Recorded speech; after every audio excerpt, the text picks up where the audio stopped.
बेटा तुहाडी मेहरबानी तुसां बुलाया, पर मैं खुशी ते माण नहीं महसूस कर रहा। मैं एक शर्म का एहसास लैके तुहाडे सामने पेश हो रहा। वो शर्म किहड़ी गल दी है कि जिहड़ी साडे बाप दादे परदादे ने सानू विरासत दित्ती सी, वो असीं तुहाडे वास्ते सांभ के नहीं रख सके। जदों असीं छोटे सी 8 फुट के खूह चों पानी निकल आउंदा सी, हुण 350 फुट ते चला गया। तुहाडे बच्चे अगों की करन? जदों असीं छोटे सी सानू कदे किसी ये नहीं सी आख्या शहर दे विच बच के लंघो, हवा दे विच प्रदूषण है। असीं तुहाडे वेले तक प्रदूषण पैदा करता। असीं छोटे सी वेई वगदी च चो वगदी च तांबे का सिक्का सुट के एक दूजे नूं कहंदे हुंदे सी हेठा रेत ते पिया दिसदा है। अज वेईयां तो चोआं दे विच तुसीं जगदी टार्च सुटदे हो, बल्ब सुटदे हो, दिसदा नहीं क्योंकि इन्ना गंद वगदा। ये मेरी पीढ़ी के लोगों ने वगाया। नहीं सी आख्या कि बताऊं ना खाई, बैंगन ना खाई, ये कैमीकल हुंदा है।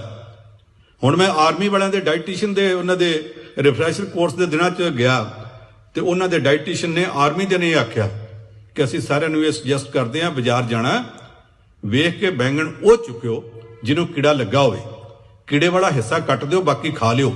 जिन्हों कीड़ा नहीं लगा वो सिर्फ कैमीकल है, तो जिहड़े बैंगन दे विच कीड़ा है जो कीड़े नूं जिंदा रख सकदा ते तुहानूं भी रख लेगा। ये भी दिन आउणे सी। मैं बचपन दे विच ये सुणदा सी फलाना बड़ा बेईमान है, फिर लोगों ने कहना बंद करता। हुण 30 साल बाद फिर कहण लगे ने, ते हुण ये नहीं कहंदे फलाना बड़ा बेईमान है, हुण कहंदे फलाना बड़ा बेवकूफ है, अजे भी ईमानदारी नाल चंबड़िया पिया। ये सारा कुछ सिर पर ने कदों होया? उदों होया जदों मेरी पीढ़ी विकास कर रही सी। जे इस सारे दौर च होया मैं बाकी सारिआं दे नुक्स कड्डां, नुक्सां च मैं भाईवाल नहीं। जदों इन्हां 30-35 सालां च आ सारे गुनाह होए ने और ये गुनाह तुहाडे खिलाफ असीं कीते ने, मेरी पीढ़ी ने कीते ने। मेरी पीढ़ी के लोग जदों ये पाप करते पे ये 0.1%, 0.01%, 0.0001% कुछ ना कुछ हिस्सा तो गुनाह करने दे विच मेरा भी हैगा ना।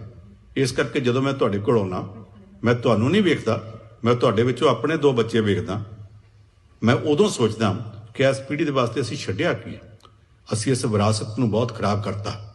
इसे गल ते आके मैं अपनी गल खत्म करनी है कि बेटा कोशिश करियो कि जिन्ना क हो सके समाज का गंद साफ किया जा सके। तो साडे विचों जिहड़े कहंदे मेथों नहीं किया जाना, मेरे कोल टाइम नहीं, मेरी समर्था नहीं, उन्हां सारिआं नूं मेरी इक्को एक बेनती है कि बेटा साफ करियो। इस करके साफ करियो कि असीं किसी दे कर्जदार हैं। पहलां लोकी कहंदे हुंदे सी थाणे कचहरियां थाणे 'च झूठ बोल लईदा, अदालत विच नहीं बोलीदा, सौं खाणी पैंदी है।